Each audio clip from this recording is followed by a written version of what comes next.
Legendary నటుడు పద్మశ్రీ పురస్కార గ్రహీత కలెక్షన్ కింగ్ డాక్టర్ మంచు మోహన్ బాబు మీద ఆయన రెండో కుమారుడు మంచు మనోజ్ ఫిర్యాదు చేశాడనే వార్త ఆదివారం ఉదయం నుంచి తెలుగు చిత్ర పరిశ్రమ ప్రముఖులతో పాటు సామాన్య ప్రజలు సైతం ఉలిక్కి పడేలాగా చేసింది.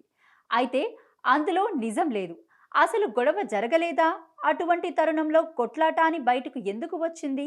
ఈ రోజు ఉదయం నుంచి మోహన్ బాబు ఎక్కడున్నారు వంటి వివరాల్లోకి వెళితే, మోహన్ బాబు ఆదివారం కనుక ఎటువంటి పనులు పెట్టుకోలేదని, ఈ రోజు ఉదయం ఆయన శంషాబాద్ సమీపంలో ఉన్న తమ సొంత ఇంటిలోనే ఉన్నారని మంచు ఫ్యామిలీ సన్నిహితుల ద్వారా సమాచారం అందింది.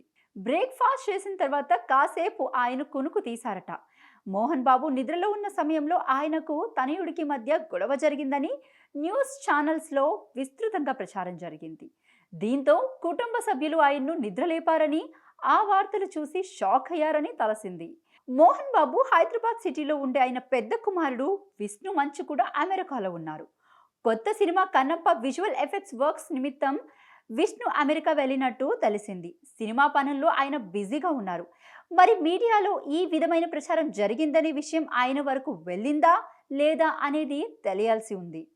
మంచు మనోజ్ సైతం హైదరాబాద్ సిటీలోనే ఉన్నారు.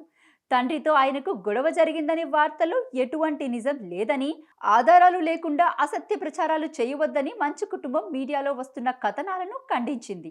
అది నిజమే అయితే అసలు గొడవ జరిగిందా లేదా అంటే తండ్రి తనయుల మధ్య ఎటువంటి గొడవ జరగలేదు. మోహన్ బాబు యూనివర్సిటీ వ్యవహారాలు చూసే వినయ్ అనే వ్యక్తికి మనోజ్ మంచుకు మధ్య గొడవ జరిగిందని తెలిసింది. వాళ్ళిద్దరి మధ్య గొడవ ఎందుకు వచ్చిందని వివరాలు తెలియాల్సి ఉంది.